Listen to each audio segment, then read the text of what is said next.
ngir massage bu jaar ci yoon taamu leen gamme Puro Valda Valda Afrique ak Puro Valda ñoo leen di may seen émission rétro sport. asalaamaaleykum sunu mbokk auditeurs yi ñu ngi leen di nuyu ci Sud FM seen rajo 98.5 ñëw ak yéen ci rétro sport tey bi nag dañ ci am gan goo xam ni boobu ba tey ñu ngi bëgg a daje ak moom waxtaan nga xam naa ne obligation ci wàllu préparation ndax tamit xam ngeen basket bi seen compétition yi dañu jige trop te dañu bëri tournoi yeeg match de préparation yeeg match amicaux yi convocation yi c'est un peu compliqué mais quand même finalement ñëw na ñu am mbégte gu mag a mag nag toog war a waxtaan ak moom ci wàllu basket bi ndax xam ngeen bërki démbal dañ jóge ci afro basket féminin bi ci fan yi ñu ngi jëm ci afro basket du moins afro basket masculin bi la ñu jóge te Sénégal jël médaille de bronze ba maanaam jël 3e ñu war a dem nag ci beneen afro basket boo xam ni jigéen ñi encore ñoo war a dem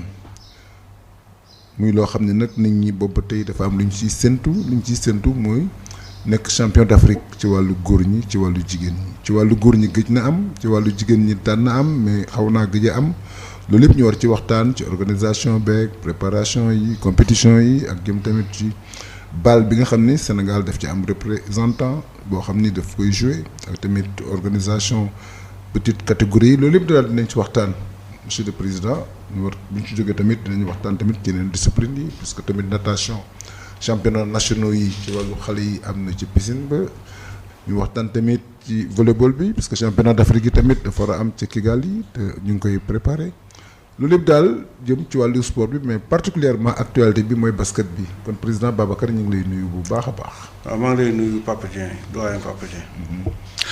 El Hadj Malick wax nga ko Pape muy di fàttali tamit ne nag dañ ko siif parce que il est trop pris là par les préparatifs l'afro basket ci wàllu jigéen ñi ndax dañu war a dem suma juumul mardi lañu war a dem incha allah rabbi suba mardi président su defee am mbégte gu rëy dalal la ci émission rétro sport alors gis nañ ne fi mu toll nii ñu ngi jëm ci afro basket ci wàllu jigéen ñi lan mooy les dernières informations concernant préparatifs fu jigéen ñi ci afro basket bi.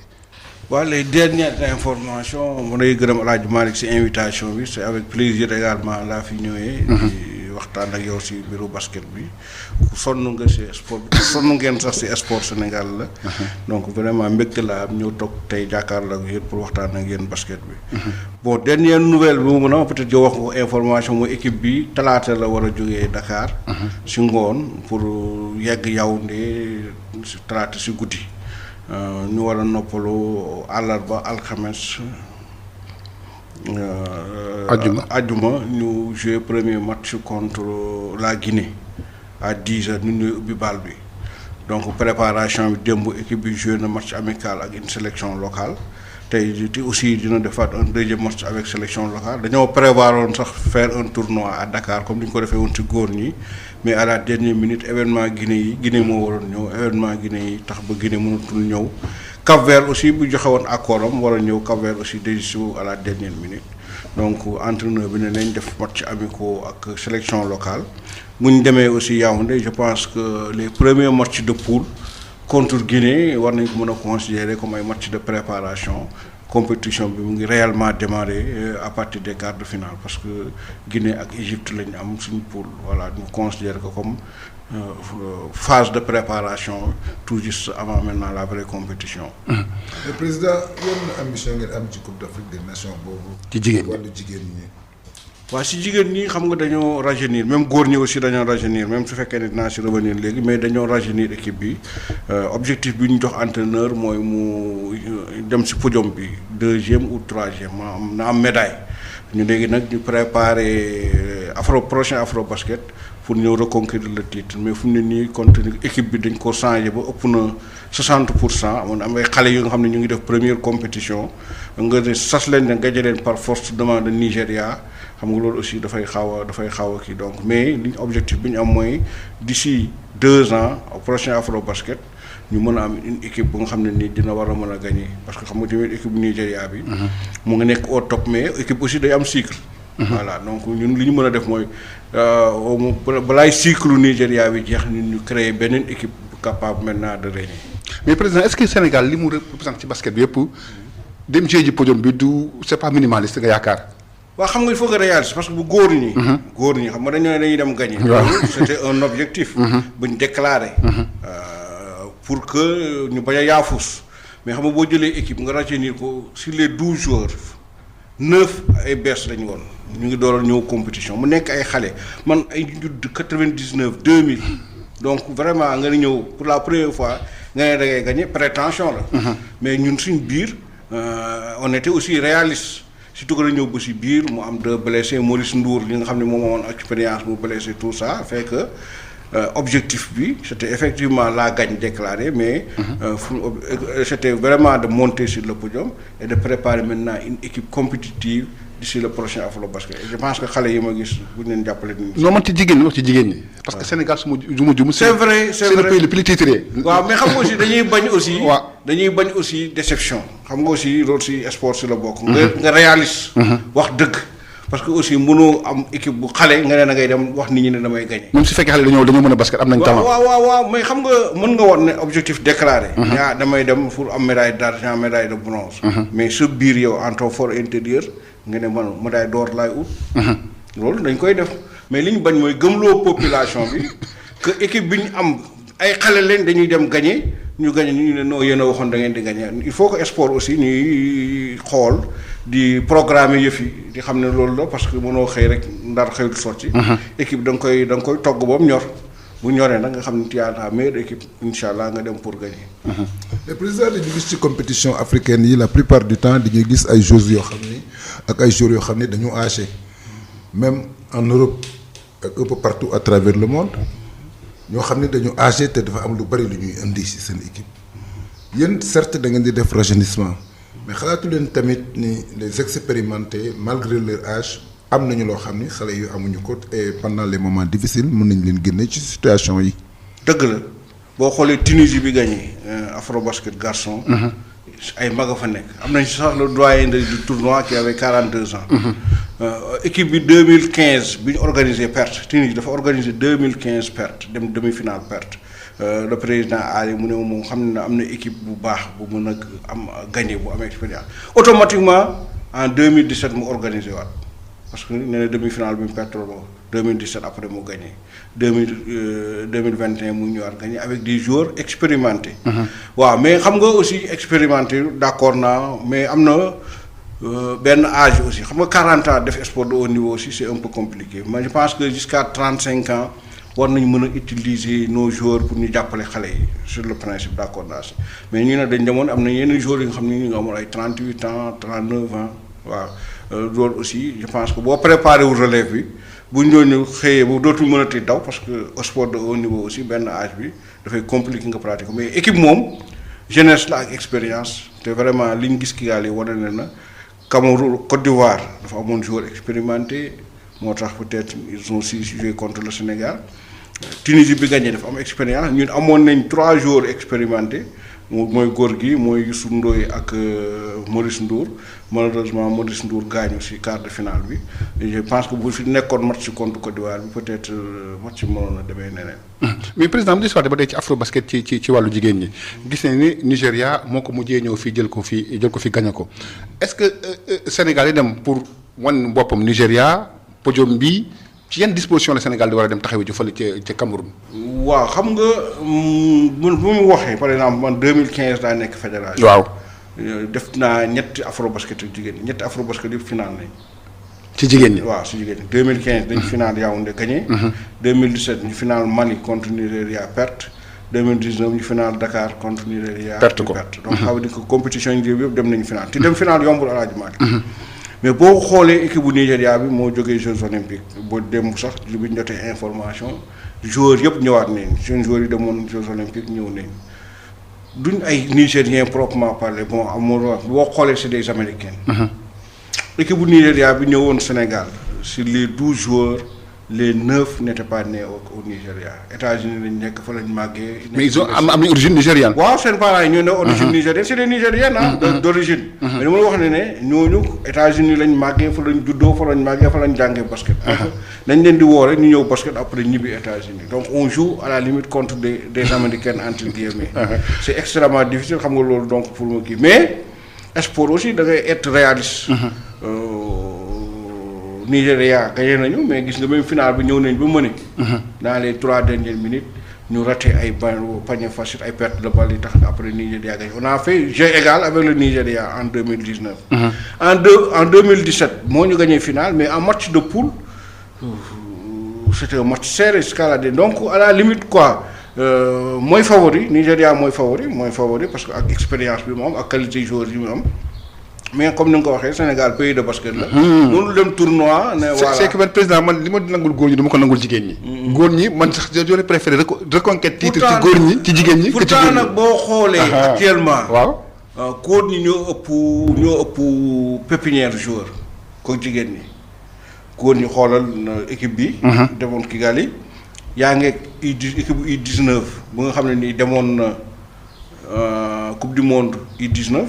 Coupe du monde en 2019 ñu amaat beneen équipe bu nga xam ne nii U18 bu demoon Coupe du monde 2021 ba dem ba quart de finale mu am 3 à 4 joueurs yoo nga xam ne nii ñu ngi tapé si à la porte de l'équipe nationale ñu ngi tapé même à la porte de la NBA donc am nañ pépinière bu équipe bi même am na ñeneen joueurs par exemple Mbaye Ndiaye ñëwuloon Mbaye Ndiaye nit ñi xam nga mooy c'est un excellent joueur boo def na tournoi yëpp malheureusement dernière minute mu blessé ñu opéré ko si loxo ñëwul Youssouf Fall ñëwul Tako Fall ñëwul Georges Ndiaye ñëwul donc góor ñi moom y a de la pépinière am nañu ay joueurs nañ lañ mën a fexe rek mooy bañ a yàkkamti liggéey nga xam ne nii à la di ma qualifié coupe du monde 2023 nga xam ne ni bu ñu ñëwee à l'Afrobasket 2024 ñu am une équipe expérimentée et talentueuse loolu je pense que loolu la ñu war a mën a def mais jigéen ñi renouvellement bi yomb la boo xoolee joueurs yi on a un déficit à ce niveau là il faut ñu xool nan la ñu mën a former waatee davantage mais boo xoolee aussi ñun Afrobasket petite catégorie yi ñuy participer ñaar yëpp góor ñi lañu participer. bi passé participer nañ jigéen mais gis nga même jigéen ñi qualifié wu ñoon final qualifié wu coupe du monde mais dinañ si gën a liggéey góor ñi moo gën a yomb parce que li ñuy détecter joueurs yi xale yi ñuy yóbbu booy xoolee léegi mooy joueurs yi nekk ci centre de formation yi nekk fii NBA Africa Sud mbaa yi nekk dans les centres de formation ci club européen yi ak université américaine yi xale yooyu la ñuy def jël leen boo leen jëlee tu peux avoir une équipe compétitive mais loolu amoo ko ci jigéen ñi moo tax que jigéen ñi presque formation locale rek nga mën a am pour am kii te formation locale bi il faut ñu xoolaat ko. président le temps ma jox Pape Dieng sax est-ce que matuwaay bi jël gis nañ ne coow li gën na am ci affaire prime yooyu noonu c'est une politique d'anticipation par exemple l'état bi comment vous avez géré cette situation ba léegi bu ñuy demati basket coow li jeex na léegi. waaw xanaa d'abord di sant di gërëm le ministre Matar Ba. ah même s'il est dans son rôle. waaw mais aussi il est dans son rôle. mais moo xam nga aussi nit ku nekk def la war aussi. boo ko defee aussi nit ñi war nañ ko wax. surtout que sax du dafa yokk conditions yi parce que tamit équipe nationale basket pour la première fois mu loger hôtel 5 étoiles en phase de regroupement pendant un mois. Ça c'est important joueurs yi entraîneurs yi nga wax nga ko léegi les entraîneurs c'est des anciens joueurs ñoom yëpp reconnaître que état bi condition de performance yi ñuy def ren mosu ko def te dafa nekk benn amélioration on a quitté les auberges parce que il faut ñu wax dëgg gi loolu pour dem hôtel 4 étoiles jógee hôtel 4 étoiles léegi dem hôtel 5 étoiles ak toutes les commodités yu nga xam ne am na si prime garçons yi yëpp fay nañ ko amul benn problème les primes sont disponibles pour les filles aussi fay nañ la prime de regroupement ak la prime de participation maintenant les primes de match au retour dañ koy fay comme ni ñu def ak góor ñi donc état bi vraiment def na devoir am implication aussi fédération dans la gestion des primes aussi am na ci solo parce que aujourd'hui le ministère travaille en symbiose avec la fédération parce que man xale yi su ma leen waxee dem leen telle période dinañ leen fay dinañ ma gëm donc bi ñuy dem voilà donc loolu aussi c'est important duñ ci coow parce que dama leen di wax ne leen bon bu ñuy dem nii ñeen leen fay seen prime de participation seen prime de regroupement maintenant les primes de compétition parce que bu ngeen ñëwee telle période dinañ ko fay te bu ma ko waxee aussi bu ma ñëwee aussi bu ma ministre bi waxee telle date moom tamit dina sàmm kàddoom donc bi ma ñëwee sax date bi ma leen waxoon avant muy jot fekk na fay nañ leen seen prime donc vraiment loolu état bi moom aussi sunu mbokk auditeurs yi ñu leen di fàttali ni sunu invité tey mooy président fédération sénégalaise bu basket muy Babacar Ndiaye mais président ñu ñëw ci liste bi nga xam ni moom la entraîneur national yu jigéen ñi joxe pour championnat d'Afrique bi nga xam ne mi ngi am ci fukki fan ak juróom-ñaar ak fukki fan ak juróom-benn ci mois de septembre ca Yaoundé ñuy wax rek ni ci meneuse yi Bintu Diémé la Nantes Riz basket la nekk ca France Mati Fall tamit ville de Dakar. arrière yi Kouna Ndaw ville de Dakar Yacine Diop Charnay basket Bourgogne Sud France Elière yi Yaay Irma Diémé ville de Dakar Ndeye Fatou Ndiaye Sainte-Savine basket ca France Léna Niang Temple University bu USA Elière Forti Mamadi Sy Charleville Mézières France Oumou Khayri Sarr IDKJ Zoa ca Espagne Soxna Fatou Dia Silla bu Toyota Antelope bu Japon pivot yi ma jigéen Sène ISEG Sport Maymouna Diarra Campus Promet bu Espagne dañu gis ne ci biir équipe bi daf ci am ay local comment se fait-il mu am cette entente symbiose boobu am entre les professionnels qui sont à l'extérieur dans de grandes équipes ak xale yi nga xam ne ñu ngi fii mën a ànd ak ñoom ba mën a def benn équipe comme loolu nag ngeen ko ci def. waaw loolu peut-être li ñu ci mën a kii mooy c'est que kon suñu niveau championnat baax na parce que même boo xoolee góor ñi. 12 yi amoon na 3 joueurs locaux yu nga xam ne nii fii lañ nekkoon muy Pape Moustapha Diop di Cheikh Bamba Diallo ak di Mamadou Faye qui a fait un grand tournoi.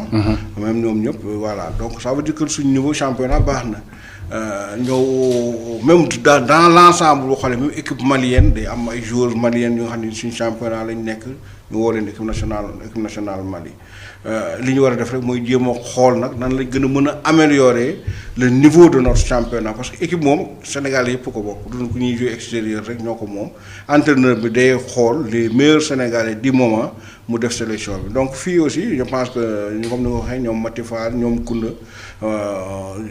li ñu wane ci championnat bi parce que ñoo gagné ren compétition yi ñu teg au niveau du championnat au niveau du Sénégal bu ñu demee ba nga xam ne ni entraîneur bi wóolu na leen pour intégrer leen boole leen ak ay professionnels parce que tamit wax naa ko léegi jigéen ñi il faut ñu gën a liggéey pour que mën a assurer la relève ñoom Assou Traoré dem nañ ñoom Jojo dem nañ il fallait ñu xoolaat ay joueuses yu nga xam ne nii duñu xale trop. am nañ expérience au niveau national mais c'est la première fois aussi ñuy dem afro basket jigéen.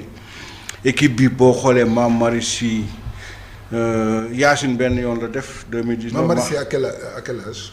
Mame Marie Sy elle a plus d'une trentaine donc mais Mame Marie elle joue jusqu'à présent au niveau.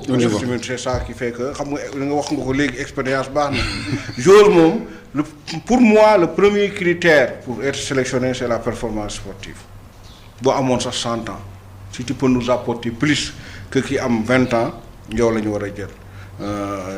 Maintenant entraîneur bi li mu wax mooy booy préparer aussi mënoo dàq ñëpp mag ñëpp dugal ay xale il faut nga def benn genre symbiose mag ak xale loolu la def ñun ñaan na yàlla rek sénégalais yi ñaanal ñu vraiment pour que bu ñu demee yàlla may ñu nam bien que aussi là aussi tirage bi parce que xam nga tirage yi dañ en fonction bu ñu ko paree def croisement yeeg yëpp suñ gagné normalement ñoom Nigéria demi-finale la ñu war a am Nigéria. voilà mais président naka ngeen mën a gérer le retour de Maïmouna Diarra bi nga xam ne communiqué bu ñu def génne benn jour indi Maïmouna Diarra comment vous avez géré cette situation. waaw xam nga loolu moom. xam nga parce que Moustapha il a évoqué des raisons sportives. waaw xam nga booy jiite moom. mënoo nekk di tontu ku nekk. voilà da ngay liggéey. moom defoon na benn choix mu à la dernière minute bi mu defee évaluation après 2 entraînements. mu estimer que il faut mu réajuster équipe bi pour des raisons voilà d'équilibre. donc ba ma waxtaan na seeg man avant mu koy wax donc bi ma ko waxee mel ne ko man domaine technique bi man amu si ay objection yu bëri. vraiment bu fekkee loolu nga yaakaar ne moom moo gën ci équipe bi vraiment mën nga ko def donc def na ko je pense que aussi Anne-Françoise. comprendre na xale la. Elle a compris elle est aux États-Unis dans une université américaine vraiment jëleewu ko jël bu kii moom dafa ñëwoon pour jàng nee na dina continuer effectivement elle est à la disposition de l'équipe maintenant le reste maintenant yal nañu yàlla dimbali rek moom la annoncé. mais président dafa am lu ñu remarqué ci basket bi maanaam ñi nga xam ni dañuy dem presque à la retraite ou à la porte de la retraite ñooñu xam nga ni amal nañu basket bi njëriñ. bu ñu demee ba basket ñu sax mën nañu bokk ci staff bi wala ñuy indi seen apport. est-ce que yéen a ngi gérer maanaam relation yi am entre fédération bi direction technique nationale bi ak des femmes qui sont vers la porte de sortie à cause de leur âge. waaw boo xoolee nii. encadrement góor ak jigéen ay anciens internationaux. boo jëlee góor ñi. yaa Boniface Dëgg Sakana Matar Ndiaye. même pas bi ancien joueur. voilà boo demee si jigéen ñi Khady Diop mu ngi fa. Morika mu ngi fa Assou Ndiaye mu ngi fa. donc Morika nga fa. waaw Morika mooy adjoint. waaw Morika ak Khady Diop ak El Hadj ñoom ñooy adjoint Tafa Diop Moustapha Gueye. voilà donc vraiment ak Assou Ndiaye nekk manager général. waaw. donc vraiment ñun jël nañ les enseignes mooy incha allah man yaakaar naa ne képp ku nga xam ne ni sol nga maillot équipe nationale taxaw défendre Sénégal am après nag parce que tamit il faut nga am après profil. du poste boo joué ba pare parce que le fait simplement d'être joué boo xoolee Matar Ndiaye sur le plan management. si loolu lay liggéey NBA Boniface entraîneur la Ngagne entraîneur la fii aussi Khady Diop ak Morika ay entraîneur leen Assou Ndiaye aussi vraiment manager bi nga ko jox mu ngi si def liggéey bu rafet am na profil poste bi jàng na ko si université américaine yi mu ngi centre NBA Africa donc ñooñu buñ fédération war na leen mën a utiliser donc ku bëgg ñëwaat tamit c'est pas parce que rek joué nga bu njëkk rek da ngay wax automatiquement da nga am droit. mais il faut après nga def benn genre formation bu la permettre nga mën a servir équipe nationale mbaa la basket bi aussi yemul équipe nationale. parce que ñoom Berek aussi. ñoo nekk équipe petite catégorie. loolu aussi c'est important donc ñëpp a ngi fi. ku liggéey rek incha allah dinañ la boole waaw. mais président est-ce que di nga am droit de regard par rapport ak yenn yi parce que gis nañu football bi je parle sous le contrôle de Pape Dieng on a tout laissé à Aliou Cissé moom rek mooy décider c'est lui est-ce que yow am nga droit de regard je dis pas nga émission sur le domaine technique mais par rapport ak est-ce que yaa ngi ciy teg sa bët di xam lan lay demee. waaw dinaa xam man dinaa xam parce que d'abord sama directeur technique dina moo wax mais aussi entraîneur yi boo xoolee man par exemple bii bu ma demee Kigali dama vivre équipe bi même hôtel bi biir bi laa nekkoon. jéem a fenn bu ma xëyee ñooy maa ngi ndékki ak ñoom añ ak ñoom reeran doom dugg si bis bi dem entraînement bu ñuy dem stade bu bokk si bis bi du ma sax yéeguma tribune officielle li ma dem Kigali yëpp waa gars yi sax di ma doon laajte parce que aussi boobu j'estimais que yaakaaroon naa foofu laa mën a ëppal njëriñ équipe bi nekkoon ak xale yi. boo gisee yaa ngi wax ne coow amatul dara amatul. voilà bu fekkee ne yow kilifa yaa ngi nekk ak ñoom mooy gën a yombal mbir yi. effectivement dinañ ma laaj mais xam nga am na aussi lu nga xam ne liggéeyu entraîneur la parce que nit aussi boo ko joxee nommé ko fixe koy objectif war koy évaluer mënoo def liggéey bi à sa place parce que bu boobaa bu ëllëgee boo ko bëgg a évaluer mu demoon déedéet donc de telle sorte que en un moment danga am foo yegg si yow sa rôle de président ngay def. nga bàyyi entraîneur mu def rôle de président bu nga xam ne bu ñu paree kenn du mën a jiiñ sa morom dara. mais président dañu remarqué tamit ci biir tournoi boobu nga xam ni Sénégal dem ba 3e place bi mu am loo xam ni entraîneur bi Boniface daf ko wax ci wàllu arbitrage. que Sénégal dafa jouer ak Angola match bu difficile. jóge fa qualifié ñu jël arbitre angolais mu arbitré match Sénégal ak Côte d'Ivoire. ci li mu wax boobu yow. xalaatoon ni bu fekkoon par exemple nekk nga ca maanaam président fédération yooyu ñu nekk peut-être loolu bu ñu koy def bu ñu la gisee duñ ko def mais boo jigee équipe bi sori administration CAF. FIBA bi est-ce que loolu tamit du un péché mignon. non en fait loolu xam nga choix arbitre yi moom waa FIBA ñoo koy def.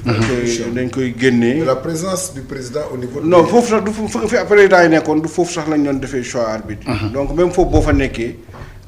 parce que fi président club yi fédération yi nekk ak dirigeant yi nekk ak ñi def. programmation bi bokk duñ benn.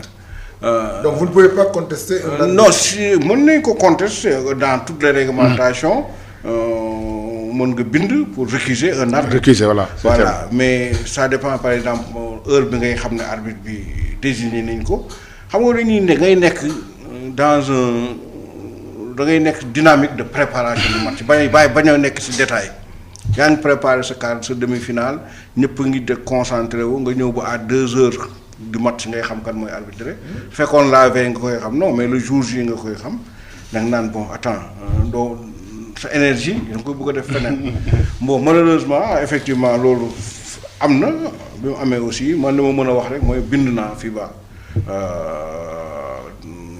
pour contester wax leen ko mooy mën nag ñëw fii di dévoiler le contenu. non bien sûr damaa ko def mais bind naa award 1 pour loolu. arbitre angolais mais aussi beneen arbitre bi. mooy arbitre congolais bi nga xam ne nii aussi en 2015 si vous vous rappelez bi ñu amoon balle pour égaliser contre le Nigeria moo sifflé woon la faute offensive. contre Gorgui Sy Dieng ba ñu éliminé ñu. donc j'ai trouvé que c'était curieux aussi ñu désigné waat le même arbitre en demi-finale pour mu arbitrer waat match Sénégal donc bind naa pour wax leen ko donc maa ngi xaar waaw. président ñu des ci wàllu góor ñi def bilan bi sax Sénégal bi muy dem yàlla dafa def ANPS association nationale de la presse sportive invité la nga ñëw ñu wax reconquête titre bi alors Sénégal dem def un début de parcours bu intéressant finalement ñu tombé contre la Côte d'Ivoire match boo xam ne défaite boo xam ne inattendu boobu. fii boog ñu bëri yow d'abord naka nu ko vivre tey élimination Sénégal bi face à la Côte d'Ivoire est-ce que xalaatoon nga ne Côte d'Ivoire bi waroon na mun a éliminer Sénégal. ak sur défaite préventive vraiment inattendu. waaw inattendu man personnellement. Angola sax laa gënoon tiit ni Côte d'Ivoire. Angola oui parce que Angola. même si Angola était faible. non mais c'est un grand pays de basket. waaw donc Angola match am mënul yomb. Angola seen joueurs yi dañu fois champion d'Afrique voilà 11 fois champion d'Afrique c'est un pays de basket. donc et puis quart de finale la woon quart de finale t'es éliminé tu rates ton tournoi échec la. donc kii Côte d'Ivoire boo xoolee même léegi nii may wax ak nii même après le tournoi statistique yëpp le Sénégal c'est la meilleure équipe du tournoi. waaw en termes de panier marqué en termes de défense en termes de passe. yëpp la meilleure équipe du tournoi. le meilleur marqueur du tournoi. boo xoolee toutes les statistiques Sénégal est favorable. c'est le Sénégal qui est la meilleure équipe. bon malheureusement on n'a pas gagné. loolu tamit c'est le charme du sport collectif. mais qu'est-ce qui nous a manqué contre la Côte d'Ivoire. Côte d'Ivoire qu'est-ce qui nous a manqué. concentration combativité. non on a raté l'entrée du match. L'entrée du match le premier quart-temps on a mis 13 points. très faible waaw très faible parce que ñun suñu équipe bi. 25 points lay dugal par quart-temps. Parce que on a mis 13 points on a raté des paniers faciles Ivoiriens yi am confiance mais boo xoolee. kon Sénégal mu indi Côte d'Ivoire ci match bi. waaw boo xoolee dama ne dañoo raté boo raté sa entame de match. ba kële ñëw xam ne c'est possible. mais day koy gëm. day am confiance. waaw da koy gëm loolu rek la mais boo xoolee équipe yi ñun foo plan yoo jël ñëpp le Sénégal était favori. mais favori tamit taxul nga gagné ah. mais contre la Côte d'Ivoire était plus forte que le Sénégal sur le terrain. waaw mën nañu wax ne ils étaient beaucoup plus. sur les combats. voilà sur les combats en premier mi-temps. ah sur la précision et sur l'adresse. foofu yëpp dañu fa baax. on a raté des points faciles. voilà moom le moral n'était pas là qu'est-ce qu'il y a les gosses est-ce qu'ils ont été bien conseillés pour entrer dans le match wax nga sànq ni il y a des joueurs qui jouaient pour la première fois. est-ce que loolu yëpp defu leen maanaam. erreur ci gestion bi avant ngeen dugg ci terrain bi parce que le match se gagne avant le terrain. oui ñoo xam ne ñun ñëpp xam nañ ni Sénégal Côte d'Ivoire derby la. donc les gens et les garçons étaient préparés à jouer un derby donc li moo wax rek xam nga sport aussi da ngay ñëw un jour sans. nga sànni basket nga sànni du nga raté panier facile c'est le haut niveau. 2 points 3 points tu perds le match. waaw un panier facile les lancers francs ratés on en a raté. beaucoup voilà tu perds le match boo xoolee parce que match bi en vérité le score ne reflète pas la réalité. 10 points de différence. non 10 points à quelques secondes c'était 2 points. 2 points waaw. mais parce que loolu bu amee ñun en voulant égaliser. passage à vide. waaw et puis en voulant égaliser on commettait des fautes. pour ñoom ñu dugal lancer franc mbaa ñu raté lancer franc ñu ñëw après ñu xool. le président loolu yëpp ci match bi la bokk ci gestion match bi. waaw non mais dama ne match bi boo ko xoolee. xam nga sport président tamit am na ay moments. des moments forts des moments faibles. adversaire bi ci loolu lay jouer. quand l'équipe n'est pas forte mentalement quand elle n'est pas là quand elle n'est pas assez préparée dafay perte. xanaa loolu yëpp avant ngeen dugg ci terrain bi. non si xam nga même xale yi ñëw nañu ba égaliser. waaw. xam nga kon am na mentalement ils étaient forts. parce que mais après ils ont perdu. waaw après ils ont perdu. ils ont perdu le fil. waaw mais dans les 2 dernières minutes on a perdu le match dans les tout dernières minutes. basket moo doy waar. voilà dans les toutes dernières minutes est-ce que mën nga mën a nekk 15 points mu des 2 minutes nga perte. voilà donc léegi nag ñëw nañ ba égaliser ba à 1 point. égaliser nañ 3e quart-temps en 4e quart-temps ñëw nañ ba 1 point am bal bu ñu war a mënee ñu raté ko Côte d'Ivoire ñëw malheureusement dugal ñun ñu perte passe nii nangam mu des ay quelques secondes nag bu desee si match suñu la mënee basket. entraîneur bi day wax faute leen. faute leen waaw. may lancer franc. en espérant que collègue dina lancer franc bi pour nga mën a dem ay ñëw dugal. mais malheureusement ñun bi ñu fautee def ay lancer franc Côte d'Ivoire daf ko dugal loolu moo yóbbu match bi 10 points mais suñu joué woon sérieusement donc match bi 2 points la quoi voilà. kon bokk ñi gëm ne Sénégal dafa manqué caractère ci contre Côte d'Ivoire bokk ci ñi gëm loolu. non manqué caractère c'est peut-être trop dire peut-être mën nañu wax te wax naa ko xale yi. ni ñu waroon xeexee premier quart-temps. dañ xeexul premier quart-temps. waaw. ba Côte d'Ivoire dugg foofu dañoo raté l'entrée du match. mais en deuxième mi-temps xale yi ñafe nañ bu baax a baax ba mu ñëw ba égaliser donc mais est-ce que aussi boobu c'était pas trop tard. parce que li am solo mooy derby moom première minute ba dernière minute day compter. mais président staff technique bi après le tournoi ban jugement nga def ci ñoom. waaw xam nga moom laa dama ne équipe bii. ñoo évalué gu leen la. non defaguñ évaluation demandé nañ ñu def rapport. ñoom dinañ def rapport directeur technique national directeur technique aussi def rapport ñu ñëw nag discuter ko en bureau fédéral. pour xool maintenant la suite à donner mais ce que je veux dire dans l'ensemble liggéey bi ñu def quand même liggéey bu baax la. président yow yaa ngi prononcé contrat bi. xam nga équipe bi moom laay wax tout le temps. moom moo vivre ak ñoom. voilà dama ne équipe bi. équipe bi ñoom ñoo ko créé. waaw voilà ñoom ñoo ko équipe bi amagul at. équipe bi seen bébé la. waaw seen bébé la 2020. novembre 2020 le Boniface def premier tournoi bi ñu defoon Kigali. mu convoqué joueurs yi man xawma leen woon sax joueurs yu bëri xawma leen woon. donc vraiment xam nga équipe boobu boo ko créé novembre 2020 mu ñëw jouer demi-finale Afrobasket dem jël médaille de bronze en 1 an donc ñu ngi si yoon bi. xam nga tamit comme ni ñu ko waxee. mënoo wax ni liggéey bi bon na. maintenant da ngay évaluer. xool fi ñu war a améliorer. ñu améliorer ko pour que effectivement liggéey bi gën a mën a baax. mais mënoo wax ne. mais yow sax yàpp nga ne ils ont fait un excellent boulot. ils ont fait du bon travail. du bon travail waaw du bon travail waaw. ça c'est objectif. en tant que patron du basket. voilà xam nga loolu waaw nu fu mu ko teg. mais loolu fan nga ko teg médaille de bronze sax yombul. président lu foo ko Pape Dieng lu foo ko teg. fan nga ko teg liggéey bi mooy ci résultat bi ak manière bi. parce que on a presque survolé le tournoi boo xoolee suñu match de poule yi. voilà l'équipe était charmante booy fu ñu sànni mu dugg ñu ñëw équipe bu juddu novembre 2020 ñëw nekk médaille jël médaille de bronze ak 9 nouveaux éléments yu bees mais loolu on est obligé de reconnaître que ñoom am na liggéey bu ñu def est-ce que nag loolu bu fekkee ne yow da ngay sport da ngay def programmation di liggéey loolu yëpp da nga koy sànni recommencer waat à zéro ou est-ce que loolu dañ si war a basé wu pour améliorer question bi moom. bu président yor laaj bi yow yaa laaj bi yow tontu bi yow yaa ko yor fi mu toll nii. voilà moo tax bu ma nee la liggéey bi baax na. donc am na liggéey bu baax bu ñu def. am na foo ko teg. voilà am na fu ma ko teg maintenant nag tout n'est pas rose am na ay. points yu nga xam ne nii incha allah lu waxtaanu biir la. dinañ si waxtaan bu baax a baax pour xool nan lañ mën a def ba améliorer. est-ce que yaakaar le staff a pêché ci wàllu jeunesse am. parce qu'on a vu que nous avons un staff très jeune. même s'ils ont le vécu l'expérience mais dafa bëgg ay xale trop. waaw mais Ben Madi Algérie moom champion d'Afrique. mais parce que Algérie non waaw parce que dafa daje xam nga ñun xamoon nañ ko xam nga du lu bees. mais xam nga àddina ku nekk aussi dañ la may chance.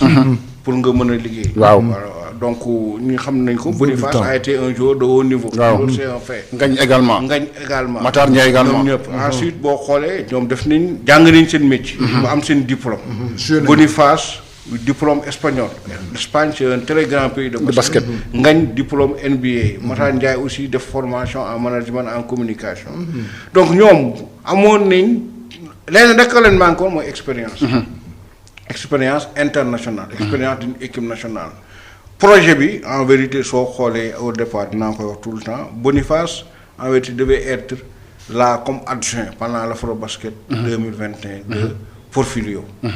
loolu lañ préparé woon maa jëlate technique bu ñu defee Afrobasket Porfirio maintenant dem Boniface jël relève mais bu Porfirio demee décliner le poste après ñu ne le projet bi ñu prévoir woon pour à moyen terme dañ ko def à court terme dañ jox Boniface te je pense que liggéey bi mu liggéey. liggéey bu rafet la. non seulement boo xoolee banc au Sénégal da ngay fier. parce que ay xale yu ancien basket ñoo nekk mais créé na équipe Et ça, c'est important. Maintenant, gagner, c'est autre chose. Gagner, c'est d'autres éléments qui entrent en jeu, dont le facteur chance. Il faut réunir comme un président. Non, on a réuni, hein. On a réuni, mais même tirage. waaw. yoonu Tunisie Ouganda la am carte. non tirage kay ça fait parfois des champions. déjà tirage Ouganda la am carte. loolu mooy chance football bi quoi ñoom ay bon tirage la ñu am. mais ni ko exploité football bi. am Cap-Vert am Cap-Vert donc Tunisie Ouganda la am Cap-Vert donc après ñëw final même Côte d'Ivoire. match bi mu jógee Sénégal mu ñëwee final da ngay sonn. waaw loolu ko sonal. est-ce que président c'était facile de convaincre ñoom Boniface Ndong pour ñu dellu si est-ce que ak ñoom Matar est-ce que c'était facile de les convaincre naka nga réussir ba indiwaat leen ci basket bi. parce que y a une expérience bu amoon comme naka la nga fexe ba indiwaat leen ci basket bi. mais c'est des gens du basket. waaw c'est des gens du waaw mais y a des antécédents yu amoon. naka nga fexe ba indiwaat leen ci basket bi. non wax rek ak wóoluwante. confiance. waaw wóoluwante parce que ñoom tamit jiitaluñu xaalis. waaw lan dee dëgg jiitaluñu xaalis. donc duñ leen fay xam naa ne du dara si ñoom. donc pige nañ leen fay pendant la période. donc ci mosuñ ma waxu xaalis. Boniface may wax yow nii xaalisam mu ngi man lundi laa koy déposer si compte am. te laaju la ko jox na ma numéro compte waaw. te laaju la ko. non laaju ma ko man maa ko wax ma ne mu yónnee dama barki démb laa ko wax jox ma sa numéro compte. mu yónnee ma numéro compte. loolu jiitalul leen. voilà bu lëndee ma déposer ko si compte bancaire am. ngañ barki démb bu muy dem. jotoon na une partie démb si guddi la dem. waaw dama ko woo mu ne ko kaay jël sa xaalis. mu ne ma non jox ma tamit numéro compte déposé ma ko foofu donc xam nga ñooñu. voilà xaalis yëngalu leen xaalis yëkkatiwu leen. non boo xoolee niveau bi li ñuy am ak li ñu am. non bien sûr c'est des miettes. donc projet bi moo tax ñu dellusiwaat. waaw projet bi moo tax ñu dellusiwaat. mais c'est pas la personne de Babacar Ndiaye et de Moustapha Gaye. non bon xam nga Boniface c'est quand même Moustapha Gaye moo ma ko proposé. loolu aussi mérite am la. waaw man Boniface waaw DTR. DTR Boniface xam naa ko. dikk ñoo bokkoon club. mais miinante wuñu woon xamante wuñu woon sax bu baax. moom bu muy joué dik parce que 1 an la def dik dem. boobu man à l'époque je venais tout juste je pense de terminer mes études mais j'étais toujours au dik ou bien maa ngi doon def maîtrise. donc xamante woon nañ Porfilio. Boniface moo ñu ko andiloon moo ñu ko. Boniface moo ñu boole woon ak moom. à l'époque bëggoon nañ ko dugal comme adjoint mais dafa waxoon et ça aussi lu élément bu am importance bi ñu koy jël mu ne ma non moom dafay dem. pour faire ses diplômes. oui avant. Boniface. waaw à l'époque. il a été honnête en 2017. il a été honnête waaw bëggoon nañ ko dugal Maguette Diop bëggoon na ko dugal. bu bien que moo ñu indi Porfio pour mu nekk adjoint Porfio. mu ne non dafay dem jàngi. def diplôme su la dem Malaga. def diplôme moom. ba pare nekk ci direction technique Malaga waaw muy jógee Malaga maintenant dem Denver aux États-Unis donc xam nga kooku c'est un garçon sérieux. c'est un garçon aussi qui a joué le haut niveau. qui a ses diplômes. donc sénégalais la. il fallait lui donner la chance. qui a joué plusieurs afro-basket pour le Sénégal également. et des MVP de l'afro-basket 2005. à Alger. donc xam na basket. voilà maintenant expérience bi incha allah yàlla dina ko andi. mais benn laaj tam président Moustapha Gaye gis nañ ne dafay cumuler. il cumule. le poste de DTN. et de coach de l'équipe nationale des filles. naka lay gérer loolu yëpp Moustapha Gaye. waaw je pense man nag maa ko pro demandé woon. mu entraîner jigéen ñi. loolu xanaa président day Moustapha Gaye moo fi entraîneur kon. loolu xam nga man dama def ak moom aussi dafa dama ak moom ñaari afro basket. waaw yëpp mooy benn ma gagné benn mu final. avant man may ñëw en 2009 mu gagné. donc am na expérience compétition bi. am na jë. am na ko xam na compétition bu baax kay voilà donc ku mel noonu aussi soo ko amee. mën nga ko demander le temps benn campagne. mu xool defal la benn affaire campagne la c'est pas permanent. voilà donc bu paree maintenant je pense que il va peut-être dinañ waxtaanaan ak moom ñu def évaluation. vraiment war décision yi war a jël dem après ñu jël ko waaw. mais président on a remarqué ci basket bi tamit que léegi jàmm am na. coow li wàññeeku na. loolu compétition nationale yi internationale yi wala dafa am waxtaan boo leen def seen biir ba daal affaire bi xaw a calme tuuti quoi puisque temps yii passé il y avait trop de bruit. mais maintenant c'est devenu calme lan moo indi calme boobu. waaw xam nga d'abord man du ma tontu coow. donc parce que xam nga dañ ma fal pour ma liggéey. donc waruma fàttali li tax ñu fal ma. xam nga aussi il faut nga xam ku jiitu xaj baw la. waaw lay dëgg mënu ko bañ. ku bët bukki xaj. voilà li si am solo rek mooy nga def si liggéey ni mu waree mooy professeur sax si occasion bi. Parce que jotoon naa information bu ma nekkee Kigali comme le président Tandian était un peu souffrant. di ko demander di ko ñaanal yàlla. na ko yàlla may mu jóg ak jàmm. amiin waay vraiment. ci basket bi la bokk. ci basket bi la bokk sama grand la. donc man amu benn problème personnel. du yoon sax ak moom. bi mu nekkee président fédération moi j'étais président de club on a collaboré tout le temps. donc nekk naa sax avocat am. voilà léegi nag moo xam nga ku nekk. passion rek waaw du ñàkk maa ngi ñaan yàlla daal. yàlla may ko wér amiin ba mu ñëwaat ci basket ba mu ñëwaat ci basket bi. man li ma la bëgg a laaj président moom moo nekk suñu gante mooy président Babacar Ndiaye jiite fédération basket. président est-ce que am ngay ambition pour FIBA. xam nga loolu mënu ma la wax oui ou non. dit président tam dañu wax wala déet. xam nga non xam nga dirigeant basket la. waaw normalement Sénégal rôle bi muy joué. war na mën a am quand même taxaw. nekk si voilà nekk si. organisation ci kuréel yu mag yi. il y avait des Sénégalais qui ont dirigé la FIBA. Ablaye Seye la dirigé FIBA Monde. Ablaye Seye a été même jusqu'à président de FIBA Monde. Ibou Diagne aussi a été pendant longtemps le président de la commission juridique. Même Alioune Badara Diagne bi muy décédé. boobu moo nekkoon président commission juridique. donc normalement Sénégal war na am représentation foofu. Maintenant à quel niveau ni ñu si waxtaan parce que. xam nga lu nekk da ngay xaar ba mu jot rek def nañ congrès FIBA mi-mandat FIBA par visioconférence ren bi normalement d'ici 1-2 ans war na am congrès FIBA Afrique bu ñu war a am ay élections ay postes su jotee dinañ ko xool ñu waxtaan si mais j'en fais pas une fixation vraiment. mais président Pape Ndiaye day faral di wax souvent fii nii que ne bu fekk boo teewul fa ñuy décider duñu di des fois am décision yoo xam ne du lay faral di neex c'est-à-dire on l'a vu avec le football. quelque temps on a été nu mu tuddati sonal trop gis nañu ñoom football bi les gens ont réussi ay ñoom président Abdoulaye Sow ay ñoom Sayer Seck ainsi de suite ba intégrer les instances de la CAF est-ce que basket bi ñu ngi xaar au moins pour amaat reprendre suñu place ci basket bi surtout au plan des instances foofu côté boobu laay waxee man. waa xam nga moom laa doon wax sax ne. li taxoon ma wax ne ñu bàyyi dirigeants yi ñu yàgg sur le plan interne c'est parce que pour ñu mën leen permettre ñu am ay relations. ay réseaux. kon réseau la. réseau ak relation la parce que woote élection la élection la ni d'abord il faut nga miinanteeg nit ñi. mais pour nga miinanteeg président yeneen président fédération yi. da ngay jàgg tase ak ñoom si réunion. di xamanteeg ñoom. ngeen di dem restaurant naa nga mën naa mu am ay relation humaine. ki nes entre vous. ba xam ne ëllëg yow booy présenté woo ñoom dinañ la jàppale parce que noonu rek mënoo ñëw teg taf nekk kenn xamul la nga ñëw na teg poser sa candidature ni wote la loolu noonu donc il faut nga jël temps. mais yow yaa ngi bàyyi xel. non comme ñun. dama waxoon ni dafa am benn période bu nga xam ne nii y avait un vide.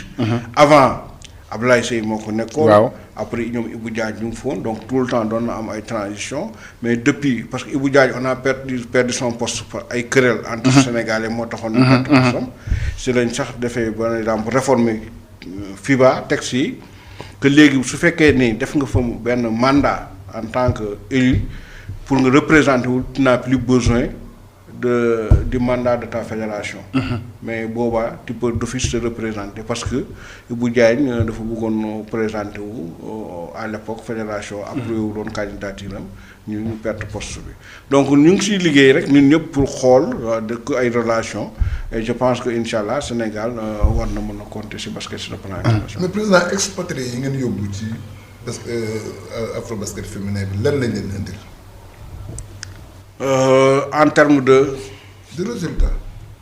waaw les expatriés gis nga résultat bi parce que am nañ médaille de bronze. parce que nee nga on a eu le meilleur marqueur on a eu la meilleure équipe et tout ça. waaw oui en termes mais apport boobu entre locaux yi ak expatriés yi loolu moo tax ma laajte expatriés yi lan la ñu indi ci équipe bi ba mu am changement ba ñu jël troisième place. waaw oui parce que aussi xam nga équipe bi aussi boo xoolee équipe bi am na niveau.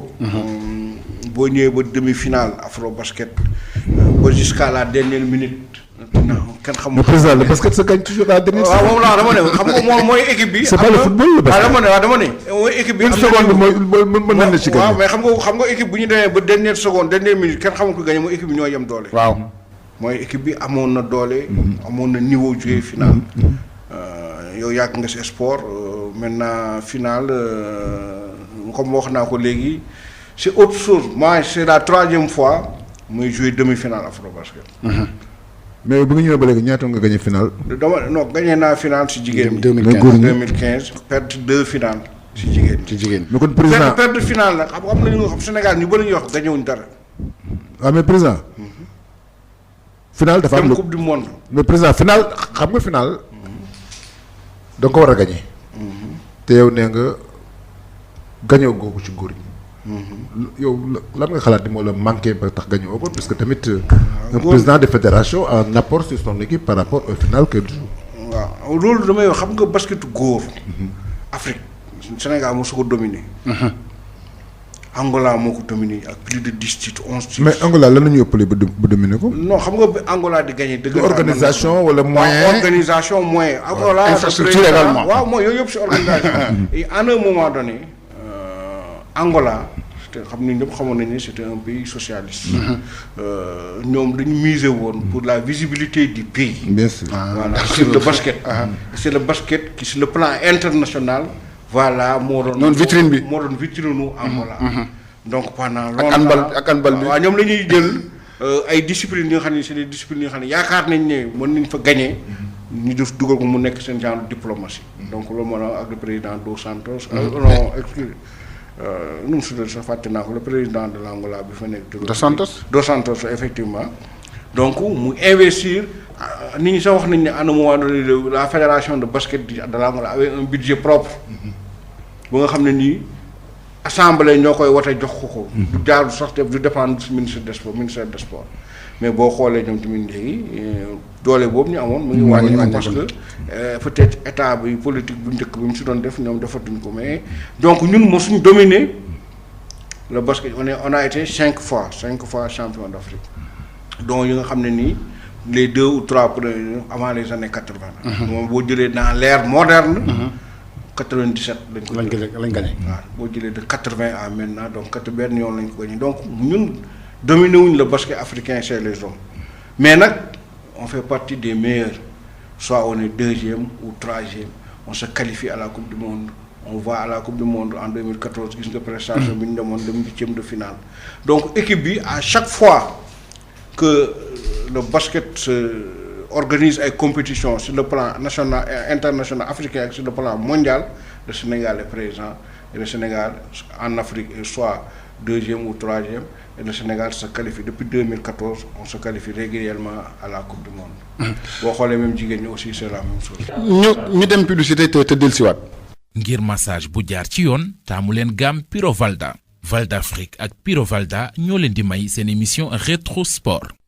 di fàttali suñu gan tey moom mooy maître Babacar Ndiaye jiite fédération sénégalaise basket fédération sénégalaise basketball ñu déglu si ba tey seen émission rétro sport ñu dellusiwaat ak moom ba tey ci plateau bi président gis nañ est-ce que basket bi am na comme football bi par exemple gis nañu football dañoo toog quart de premier tour coupe du monde bi indi 6 milliards est-ce que basket bi les instants dinañu dugal xaalis ci basket bi. non loolu amul ci basket bi. même sponsor yi ngeen am boo gagné sax doo am dara. doo am dara kon. ah mais toujours ay $6,000 des choses comme ay amul dara boo gagné. mais président yéen am ngeen combat bu ngeen war a mën au niveau de la FIBA. waaw en fait nag ñu ngi réformer. ñu ngi koy réformer waaw bu njëkk et pourtant basket bi am na sponsor comme football bi. waaw y a des sponsors. waaw mais bu njëkk. amuloon dara. bu njëkk amuloon dara.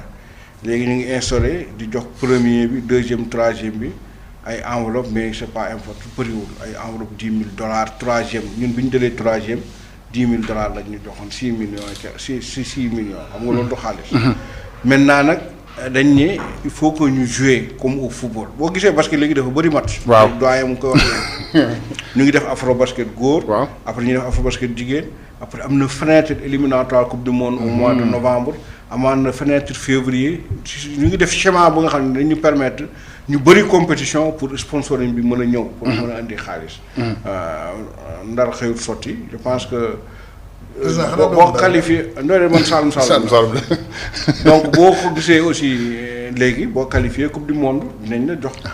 coupe du monde bi joxoon nañ ñu 100,000 francs suisse loolu au moins am boo demee 2e tour amoon na aussi lu ñu leen jox ñun demoon yoon dañu boo demoo dañu tuuti dañoo war a joxaat 100 000 francs suisses. 100 000 francs suisses mooy. 100 000 francs suisses c'est à peu près ay 60 millions des choses comme ça c'est pas important bëriwul trop aussi quoi. Donc basket bi moom comme ni ñu ko waxee rek état bi da si investir.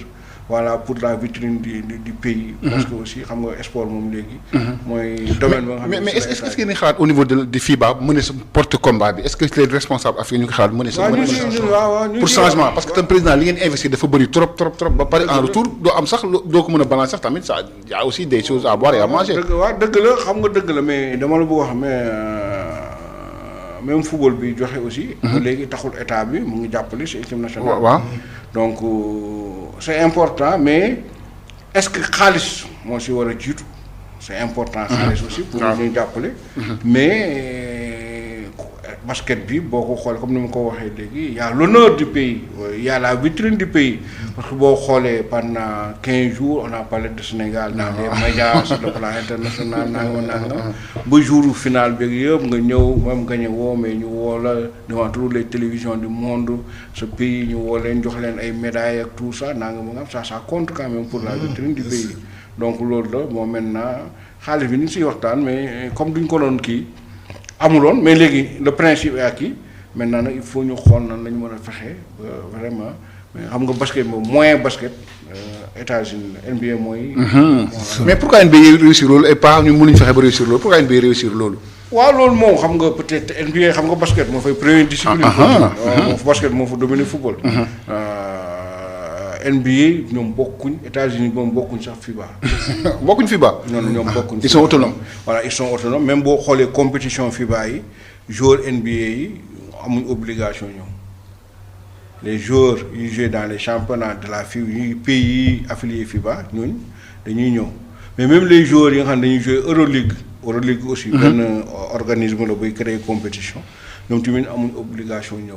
donc mais yooyu yëpp nañ ci xool léegi mu ngi am benn collaboration. démb maa ngi woon Saly. benn camp d'entraînement bu FIBA ak NBA def au Sénégal démb toute la journée maa ngi fa woon muy mais dans le cadre de la collaboration ak Sénégal FIBA ak NBA ba nga xam ne collaboration boobu sax moo indi BAL bi nga xam ne doyen bi tudd na ko léegi. mu nekk benn compétition bu bees. bu ñu jagleel club africain yi donc nañ xool rek fu ni ñuy xool nan lañu mën a vraiment dans le cadre d'une coopération entre structures yi am yëpp NBA FIBA Euroleague ñu xool nan lañu mën a développer basket. mais lu jëm nag ci binationaux yi gis nañ le football pratiquement seen réglementation moo gën a souple. pour am binationaux yi pourtant nous avons beaucoup d'étrangers yoo xam ne ñu ngi jouer foofu est-ce que loolu tamit yéen a ngi ciy bàyyi xel pourquoi basket bi football gën ko souple président loolu moom pourquoi le football est plus souple que le basket. xawma loolu. yow juriste nga.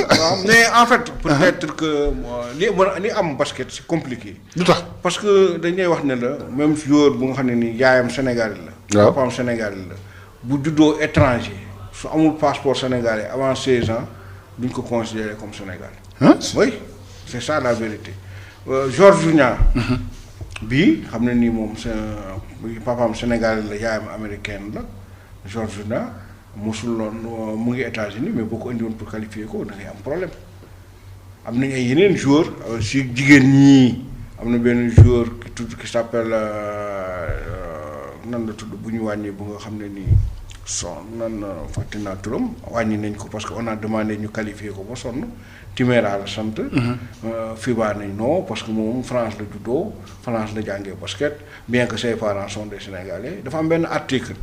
si réglementation FIBA bu wax ne joueur pour mu nga mën a jouer sa dëkk su fa juddoowul il faut que mu am le passeport avant 16 ans xam nga ñun fii Afrique ñun ñi ñëpp est-ce que avant 16 ans amoon nañu. déedéet bu ñu dugg lañu am passeport. wax naa ko waa FIBA wax naa leen ne noonu ñun dañ nekk dëkk yu nga xam ne nii mais nit ki bu waree tukki lay ut passeport du judd rek ut passeport. voilà mën na leen man bu may am passeport après bu ma paree sama njàng université la. donc mais pourtant kenn mënul xel. passeport pour tukki rek la. waaw pour tukki rek la mais non waaw ñoom nag dañ koy considérer. vraiment c'est un document permanent. voilà il faut nga am ko avancé. permanent waaw ñoom dañ koy considérer c'est différent donc loolu moo tax réglementation moo tax ñun boo gisee benn dañ koy considérer comme naturalisé. alors que ñun boo xoolee suñu loi li ñu moom laa di wax tout le temps voilà et sénégalais celui qui est né de parents sénégalais. c'est tout mais est-ce que au niveau de la FIBA Afrique ñoom. wax nañ ba sonn xam nga da ngay wax mais xam nga aujourd'hui aussi dafa am li ñuy wax présidence tournant. waaw xam présidence tournant day tax aussi nit ñi du ñoom programme de campagne. waaw. xam nga yow de année bii Europe ñooy pays c'est le président de FIBA Europe. donc moom mooy ñëw. donc année Afrique la loolu la de telle sorte que léegi yenn discussions yi il faut parce que bu fekkoon dafa amoon élection. mais mën nga ko poser comme kii ñi intégré ko ci programme nga ni candidat bi kat moom wax ne moom bu gagné dina changer tel point nit ñi mën ko ànd ak moom fal mais léegi les textes sont là def nañ ko ba de telle sorte que européens yi est-ce que dañ ko def. pour ñu empêcher ñun ñu dem jël suñu biir nationaux yi pour ñëwee jouer contre ñoom nuru na ko parce que man gisuma ñu nga xam ne nii mënuñ jouer Europe mënuñ jouer seen pays d'origine xam nga loolu day poser. c'est du gâchis. xam nga Pape yaa ngi fàttali souvent que ñun Afrique lañu bëri fédération on a une cinquantaine de fédérations donc Pape Afrique war na mën a fédération yi poser sur la planche comme waaw mais moom laa la wax dama ne présidence tournante. présidence tournante amul élection. ñun bi ñu dem buy passé Afrique la woon. le président Amath Niang ñi dem ñun ñëpp xamoon nañ ne président Amath Niang moom la ñuy fal. amul sax kii dañ ñëw rek ñu def formalité fal ko taxaw mu ñëw ñu kii ko tàcc ko mu jeex par acclamation. parce que moom loolu la moo koy sant aussi di ko gërëm président Amath Niang di nit ku baax. très sénégalais d'ailleurs. voilà très sénégalais voilà man vraiment sama nijaay la. il est président de quoi. de FIBA Afrique FIBA Monde. moom moo nekkoon président FIBA Afrique léegi moom mooy président FIBA Monde. donc mais xam nga problème bu Mali yooyu amoon taxoon ba voilà ñu moom mu demander à suspendre ses activités mais yaakaar naa ne incha allah enquête bi léegi mu jeex pour permettre ko mu jëlaat liggéeyam ba. Pape Dia dafa fàttali léegi ci wàllu bool bi gis nañ ne je parle sous son contrôle am na ay temps yoo xam ne Sénégal da doon jouer les grands rôles ci wàllu club yi. ci wàllu club au niveau africain. lan est-ce que yéen ngi xalaat ci loolu pour Sénégal dellusiwaat sur le plan africain mën a jouer les grands rôles ci club yi. waaw parce que loolu il faut nga am club fort. waaw pour nga mën a boo xoolee par exemple Tunisie bi. c'est des joueurs locaux. mais Tunisie seen équipe bi demoon baal bi mooy Ben Nasir xam nga nu mu tudd équipe boobu. Monastir. voilà Monastir dafa ñëw jouer finale. donc ñun à l'époque l'ASFA la police. gendarme la GIA dañ doon ASFO. voilà ASFO man dig gagné nañ nekk naa dig ñu gagné 2 fois championnat d'Afrique des clubs en fii en 97 ak ban après bi xam nga ban 2000 et quelque donc loolu dafa baax maintenant aussi léegi baal bi Sénégal. baal bi moo ko remplacé mbala. baal bi mooy wenn compétition la bu nga xam ne nii en fait FIBA ak NBA ñoo ko def mu pour les garçons mu nekk genre coupe d'Afrique des clubs champions. voilà coupe d'Afrique des clubs champions. pour garçons yi rek. pour garçons yi la. ensuite c'est limité parce que dafa am ay pays yu nga xam ne nii seen champion day qualifié d'office comme le Sénégal. il y a 6 pays yu nga xam ne nii boo jëlee championnat bi rek dañ qualifié d'office au tournoi de la balle. mu am yeneen pays yu xam ne nag seen champion yi dañuy dajee seen biir pour ñu jël fa ay qualifiés. boole ko les 6 qualifiés d'office les 6 qualifiés du Sénégal xam naa si la bokk Nigéria si la bokk Tunisie si la bokk Égypte si la bokk yaa 6 pays yoo xam ni baal dañ ne ñii seen champion day qualifié d'office. c'est un championnat d'Afrique bu nga xam ne format bi ñu ko joué woon bii passé c'est pas le format original. parce que le format original dafa waroon am des tournois préalables. waaw yu ñu waroon def Dakar sax. mais Covid bee taxoon. voilà Dakar moo waroon accueillir première compétition mais Covid bi tax finalement ñi tëb phase yëpp del équipe yëpp directement yóbbu leen Kigali. mais beneen yoon dañuy def ay élimination ba kii ñu jeex après ñu def Final Four bi moom la ñuy war a defee Kigali parce que Kigali moom moo ko jël yaakaar mais gis nañu la Douane n'a pas été à la hauteur. ci baal bi dem na quart de finale. c'était aussi une première participation. xam nga nit ñi bi ñuy dem kenn xamuloon le niveau de la balle. c'est sur place parce que c'était la première compétition. sur place que les gens se sont rendu compte que kii kat beneen yoon ku fiy ñëw. xam nga parce que il faut autoriser nañ la nga ut des joueurs de renfort mais joueurs de renfort yooyu c'est des joueurs qui coûtent cher. man su ma renfort oui. d'accord après boo waxtaanee nit ñi y a des joueurs en 1 mois yu nga xam ne dañ leen fay 10 000 euros. c'est trop. voilà donc pour un club sénégalais c'est vrai que baal moom day jàppale kii mais boo bëggee 2 ou 3 joueurs de haut niveau il faut nga prévoir ay $25,000 $50,000 pour payer voilà ay joueurs yi nga xam ne dañ ñëw di mën a defal compétition bi dem seen yoon. mais président centre de formation yi nekk fii au Sénégal lan lañ indil basket bi. waaw indi nañ dara parce que boo xoolee équipe nationale bii da demoon fii. ñu bëri ñu fa jógee Sud bëri na. Youssou Ndoye.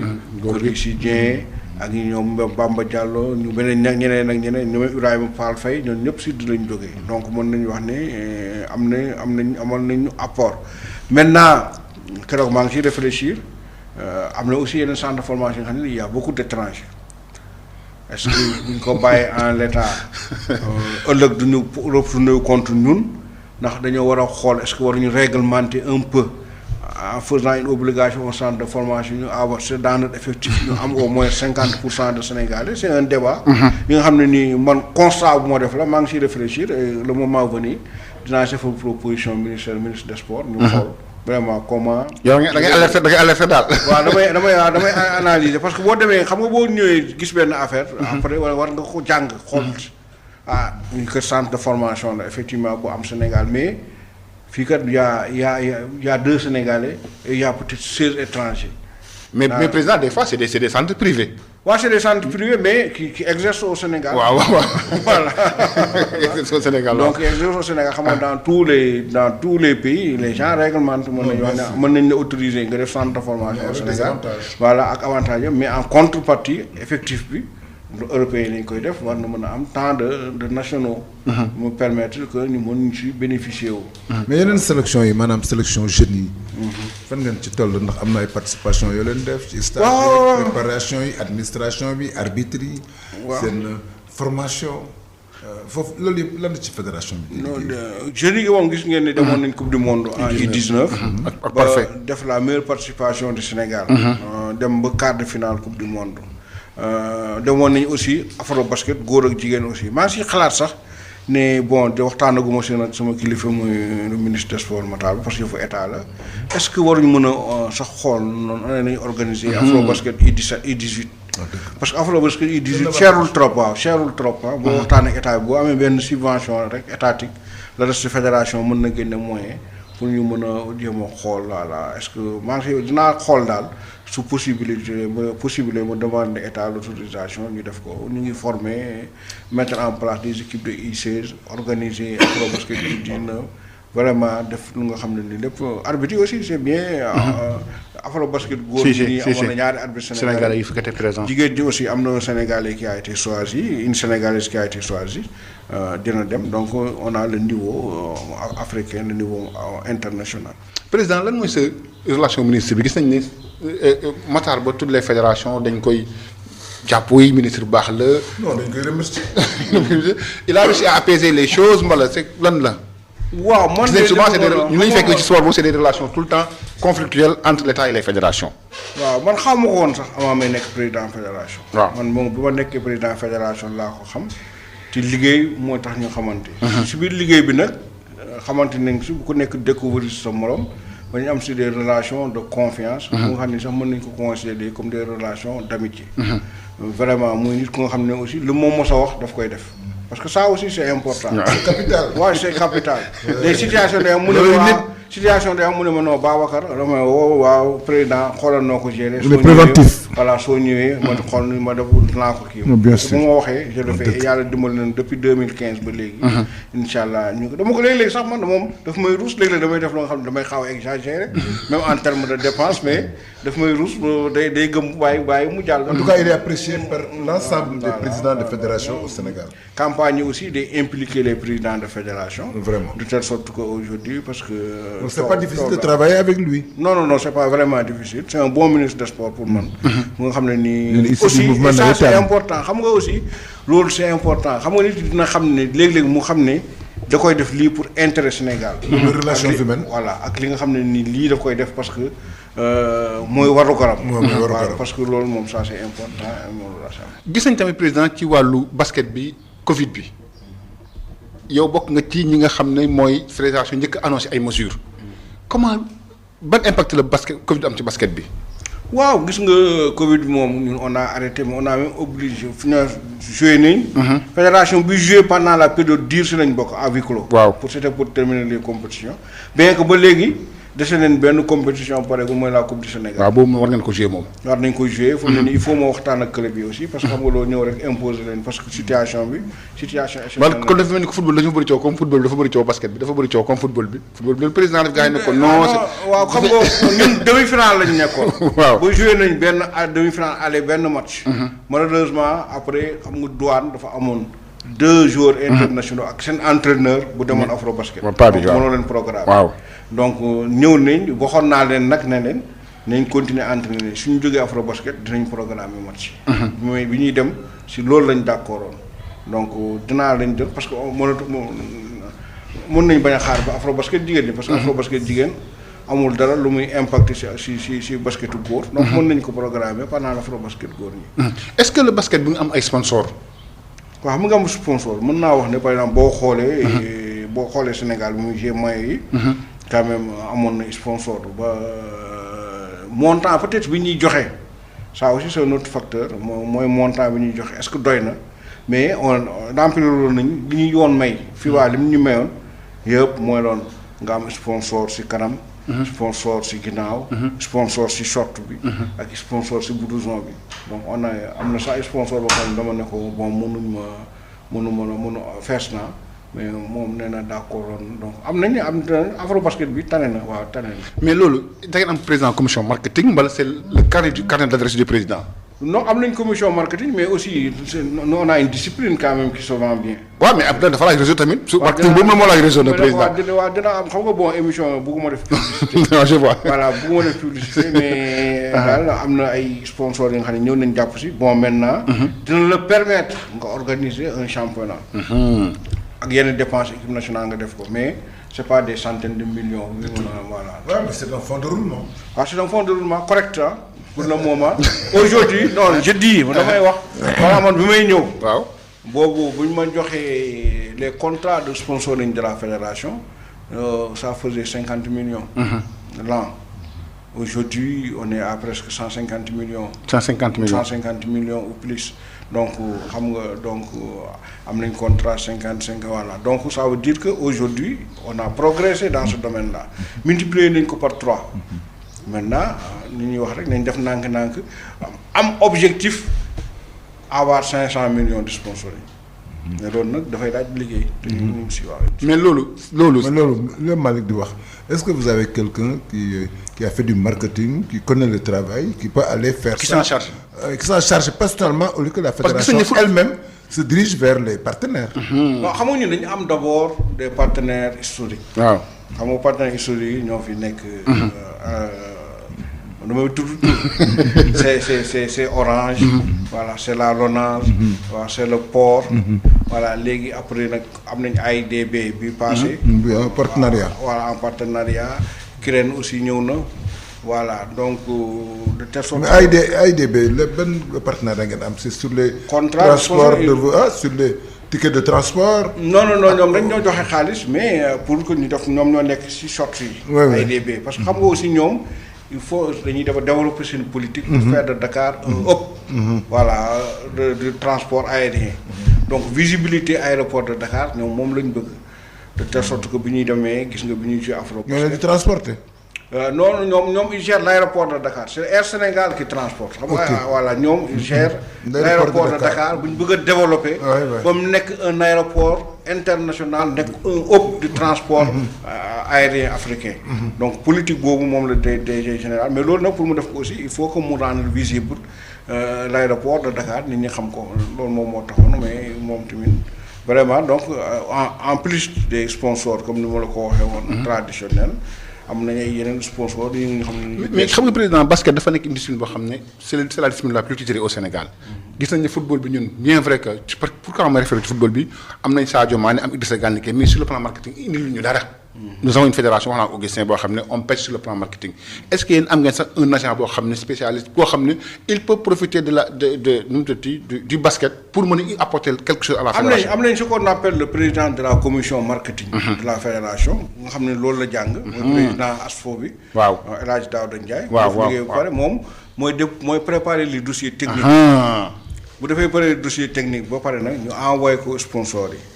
par exemple dañuy à la fin de la saison dañuy jëm ñu xool ñu ne war nañu mën a démarcher telle et telle société ñu préparer des propositions ak des dossiers techniques envoyé leen voilà ne leen lii ak lii équipe nationale garçon équipe nationale fille championnat national coupe du Sénégal lii ak lii yëpp les préparations les tournois de Dakar defal leen benn genre suñu programme annuel pour defal leen proposition moom moo koy def.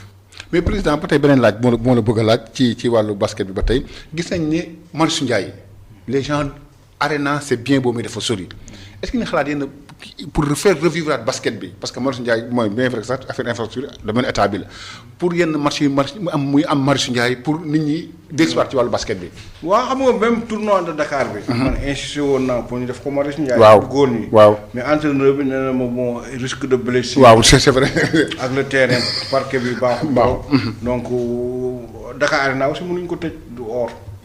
waaw mais dafa sori. dafa sori waaw mais xam nga Dakar Arena par exemple def nañu fa tournoi ci afro basket yi fii.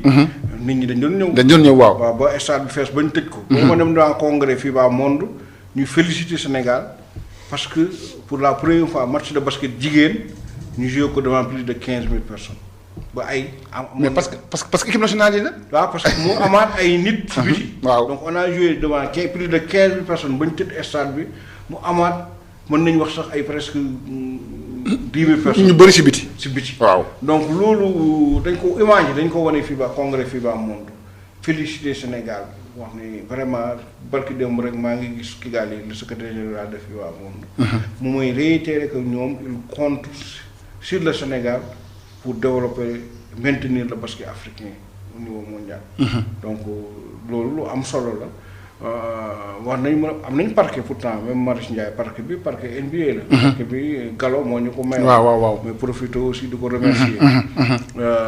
Gallo Fall moo ñu ko may mooy parquet bi ñu joué woon match international NBA en Afrique du Sud. bi mu paree moom la ñu jël mu may ñu ko ñu koy utiliser parquet bi baax na mais terrain bi war nañu mën a xoolaat. au niveau de l'état nan lañu mën a def ba defaraat Marius Ndiaye je pense que ñu ngi defaraat. Demba Diop mais comme fédération moo koy defar état bi c'est devenu. mais stade moo ne ko séddee mu nekk stade fédéral la léegi nag maintenant est-ce que mën nañu ci boole foofu bi bon je pense basket bi moom laa doon wax doon tooñ sax Augustin.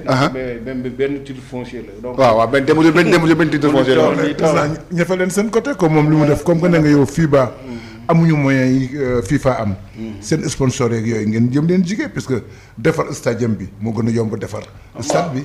man na xam nga suma objectif mooy defar siège fédération avant may loolu moom bokk na ci sama. président fi ñuy joué nag. waaw fi ñuy joué baax na di fi ñuy joué kii am nañ xam nga am nañ Dakar Arena. waaw moom la Malick wax Dakar Arena c'est un peu loin. c'est un peu loin waaw léegi Marius Ndiaye la solution de Marius Ndiaye. public bi seetaan duñ jógee foofu. fii la ñuy jógee dem. xanaa équipe nationale rek moo leen ko jaral. non Marius Ndiaye moom état bi rek moo ko mën defar. moo ko mën defar ko defaraat di ay milliards defaraat beneen salle. utilisant le même complexe mais loolu dafa cher. pour que sponsor nañu mën ko jël en charge. état bi mën na ko. état bi mën na ko mais pourquoi da ci waxtaan ak ministre bi. waaw dinaa si waxtaan ak moom ministre bi dinaa si waxtaan ak moom parce que xam nga lu nekk aussi. da ngay xaar ba mu jot. moment bi xam nga ñun. mu lay wax tout le temps suñu fédération bi au moins salle de basket deuxième salle de basket dafa mosoon nekk préoccupation fédération. waaw. yàlla dimbali nañu suñu bi ñu fale en 2015. si nañu am la salle de basket la plus moderne. en Afrique parce que ñun on a la même salle que Kigali mais ñun suñu bos moo gën a rëy Kigali c'est 10 000 places. ñun c'est 15 000 et quelques places. aujourd'hui Afrique kenn dàqalewuñu salle kenn gënuñu rëyloo salle donc loolu rek c'est déjà quelque chose bu nga xam ne ni depuis 20 ans gars yi ñu ngi bëggoon salle. tour de l'œuf je me rappelle à l'époque bi président Ibou Diagne nekk président lu nekk def na ko pour ñu joxoon ko tour de l'œuf pour mu defoon ko terrain basket. yàlla dogal nañu léegi am nañu salle pour accueillir des compétitions internationales. maintenant il faut que nag ñu effectivement waxtaan ak état bi du dem Marius Ndiaye rek mais même dans des régions. il faut des stades régionales des salles de basket régionales chaque capitale régionale am. salle de basket bu nga xam ne mën na nekk sax préfabriqué avec 2 milliards. voilà mu benn affaire bu simple nga defal benn terrain de basket bu de voilà 3 000 4 000 5 000 places. après mu jeex mais gis nañ président ci projet chinois yi defar stade yi football bi la ñuy jël en compte est-ce que tamit ni ci waxtaan ministère pour ñu bàyyi ci xel ci basket bi au moins réflexion bu stade par exemple Lamine Gueye Mamine Kaolack am na foofu stadium pour basket. ñu jëlaat lépp en compte. waaw mais xam nga yow foofu stade du handball la woon. handball waaw non bien sûr handball la woon. mais léegi am na voilà donc. handball la woon voilà léegi stade boobu pourtant Kaolack léegi basket bi ñun tane na léegi. parce que Kaolack. waaw ñoom yaa ko jox ñu ngi koy félicité bu baax a baax suñu sigéey bi waaw. voilà léegi nag saa la effectivement war nañ mën a xool ñun sensibiliser état bi. defal ko programme demande ko ne ko vraiment effectivement loolu je pense que c'est une objection bu intéressante et dinaa si tenir compte. mais président gis nañ tamit ne basket dafa mel ni Dakar ak Saint-Louis ñoo ko concentré wu ci jigéen ñi rek comme football bi ni mel rek dafa y a une disparité nag ngeen xalaatee da nga wax sa équipe ñu war a góorgóorlu ba fekk si équipe bi pour déséquilibre bi ngeen corriger ko naka lañ ko fekkee corriger. ñu defoon nañ ko parce que xam nga loolu la ñuy wax naan le basket se fait dans l'axe du nord. waaw da nga doon jël rek Dakar Thiès Louga Saint-Louis. waaw loolu ñun rek ñooy basket. waaw voilà léegi nag ñun boo xoolee 2 ans Tamba am na fi équipe première division. waaw Kaolack am na fi équipe première division. ci jigéen ñi. Ziguinchor actuellement am na équipe première division. Mbour am na actuellement équipe première division. yaakaar naa équipe moom malheureusement dañoo wàcc ren. donc Mbour sax moo gagné parce que wàcc bi donc de telle sorte que Mbour am na équipe Ziguinchor am na équipe Kaolack équipe am dafa wàcc Tamba équipe am dafa wàcc mais moom boo xoolee ñun ni ñuy jouer 2e division. mooy la 2e division de masse. xam dañ ko décentraliser. léegi le basket se joue partout. waaw donc en 2e division maintenant le championnat d'élite il faut ñu jëm a xool nan lañ mën a aussi comme ni nga ko waxee. jëm a def benn rééquilibrage ba yeneen régions yi mais Tamba pendant 2 ans nekk na fi Kaolack nekk na fi Ziguinchor nekk na fi Mbour nekk na fi donc ñu ngi def nànk-nànk voilà di jéem a toxal yeneen pays yi aussi basket mën ko développé. ci wàllu violence bi tamit. violence moom ren moom bëriwul. waaw bëriwul waaw. parce que huis clos yi moo gënoon bëri. mais on a joué. mais président dañu wax nag seen équipe. dëgg na une finale publique. dañu wax la finale mais dañuy jéem dëgg nag sa ancienne équipe dig lañ koy jéem sa ancienne équipe dañ koy joxoñ baaraam tuuma souvent. moo perte finale coupe du maire. histoire waaw xam nga léegi. non nekkatoo dig léegi moom. léegi nekkatoo dig mais boo xoolee ren. la Ligue de Dakar mooy félicité leen. ñoom Samba waaw. une belle coupe du Sénégal. bu nga xam ne nii dig moo perte. tàccu ville de Dakar jël kubam. donc yeneen finale yi malheureusement nañ ko joué à huis clos mais terminé nañ ko mais même à huis clos quand on a demandé aux supporters ñu toog ba ñu ñëw parce que mu andi les gens se sont pliés à la décision de la fédération. donc ren moom mënuñu wax violence. maintenant amuñ nag élément pour apprécier parce que comme ni nga ko waxee c'était des finales à huis clos. lu jëm ci wàllu gis nañu tamit basket doon na am partenariat ak suñu xarit ñoom Adama Kane 2S est-ce que ñu ngi ci logique partenariat boobu pour visibilité basket ba léegi noonu. waaw ñun ñëpp parce que peut-être Adama Kane moom mooy ñëw. waaw voilà maa ngi koy nuyoo passage suñu. moom mooy ñëw mais ñun ñëpp lañu yemale. waaw beneen télévision bu ñëw aussi dinañ waxtaan ak yow. xool intérêt basket bi rek bon maintenant nag on a un partenaire historique. parce que nit aussi du fekk. non dafa yàgg a génn waaw ba muy métti ñoom la woon moo tax sax ren. à un moment donné am na ñu mënoon wax nangam ak nangam te même question que ñu joué ñu wane match yi à la RTS tout ça. mais j'avais demandé à ce que au moins ñu réserver benn finale. à 2S parce que bu muy métti ñoom ñoo fi nekk quoi. donc loolu mooy. reconnaissance. voilà loolu mooy àdduna. mais président ñu bàyyi la nga souffler c'est la première fois ñu invité président toute une émission sans bàyyi ko mu souffler. ñu bàyyi la nga parce que actualité parce que moom moo riche. puisqu'il doit y avoir de la mi-temps. kon ñu bàyyi la nga souffler tuuti. nañu def rek benn fin quart temps. fin quart temps 2 minutes lañ ci voilà comme ça nga. faral nañ Seydou Diouf. waaw fan la ñu war a monter bureau bi monter nañ ko sax. il a été réuni. mais sànq yéen a ngi wax ci wàllu sport bi ak Kaolack puisque président Kaolack c'était une ville de sport. de sport football beeg yëpp. léegi mu xam. amul sa équipe football léegi amul sa équipe football léegi. est-ce que xalaatu leen ni yéen comme à l'époque terrain basket ñuy def ci maanaam. mbedd mi un peu partout comme on le faisait à l'époque loolu dafa war a wàññeeku est-ce que du leen liggéey loolu pour la vulgarisation du basket au Sénégal. mais xam nga man El Hadj Malick moo dëkk Kaolack commune man léegi dëkkatu ma sax région Kaolack parce que man Kaffrine la dëkk léegi région Kaffrine la dëkk léegi. voilà donc dama koy wax rek pour tooñ El Hadj Malick. loolu dëgg la kay sport Kaolack xam nga ñu waaw même équipe bu football. ñu nekkee xale yi dafa amoon Mboose. waaw léegi Saalum mu ngi 2e division mu ngi 3e division léegi. day nekk Kaolack donc voilà. ay Oscar. voilà ay Mboose. ay Mboose voilà dëgg la ay ñoom Babacar Thiam. bien sûr ñu naan la am ay grands joueurs voilà. man dem naa fa vacances France 65 mais avec de grands footballeurs. waaw ñoom Ngolo et tout ça. léegi de grands nag footballeurs waaw. d'anciens internationaux. léegi mais le sport est presque mort à Kaolack. oui ça c'est vrai. c'est Pourquoi? vrai waaw. mais moom mooy xam moi je vois aussi xam man Thiès laa jàngee. raay nekk benn niveau aussi. bien sûr. alors que ñun bu ñu nekkee lycée. raay Thiès champion du Sénégal. voilà donc après da ngay dem c'est àddina aussi noonu la ñii dañuy dem ñii di ñëw. waaw mais laissez aller tamit. xam nga exister pas tout le temps. waaw tout le temps mais le maintien c'est-à-dire am na laisser aller. Les dirigeants ne sont plus intéressés. Ils sont pas motivés peut-être. En tout cas ça ne suit pas. mais loolu xam nga réflexion d'ensemble. sport sénégalais. réflexion d'ensemble comment faire vraiment. waaw mais à ton niveau c'est le basket. waaw c'est le basket man basket maa ngi jéemoon développé. voilà yow nga def sa war yow béyee sa waar. football bay waaram. ñun léegi dañ def pour ñëw bi ñu ñëwee dañ ne nañ massifier basket bi. mu bañ a yem rek comme ni ñu ko waxee léegi ci axe du nord. ñu jël au niveau du championnat de D2 ñu ne dañuy def des championnats de zone bu ñu paree les présidents les vainqueurs des zones ñëw nag au tournoi de montée nationale. boo gisee léegi basket fépp foo mën a xalaat Sénégal am na équipe yu joué Kolda Matam. Kédougou fépp am na ay équipe yu joué pour dans le cadre de la massification. bu maintenant bu loolu wax naa leen ko aussi c'est une phase transitoire. bu ñu paree on va aller vers une deuxième division d'élite parce que mënuñ def une deuxième division de masse internationale. mais bu ñu defee deuxième division d'élite aussi là aussi ñu ngi ci xalaat comme Sénégal aussi dafa yaatu. mënoo jël équipe deuxième division mu jógee Ziguinchor ne day dem Matam. moyens yi dafay métti donc est-ce que deuxième division d'élite bi duñ ko def sous forme de conférence géographique découper le Sénégal en deux pays def ko deuxième division donc loolu ñu ngi si xalaat mais aussi def deuxième division d'élite mais maintenir troisième division nekk ay division régionale équipe bi di continuer di jouer xalaat aussi même si professionnalisme. foofu wàll boobu moom bu ma war gis na football bi am nañ 14 équipes 28 équipes Ligue Pro. yéen ngi xalaat ci basket bi pourquoi basket bi li muy fay football fayuñ ko. ah bon oui moi je suis sûr que basket bi yenn salaire yi basket bi am na ñuy fay kay 700 000 fii ah. fii Sénégal. waaw ak 500 000 waaw lu bëri. football bi da ngeen di compter moom. xanaa centre de formation. fooy fi ñu jëlee xaalis boobu. man de loolu man nekkoon naa président de club di fay 500 000 ah. ay joueurs waaw.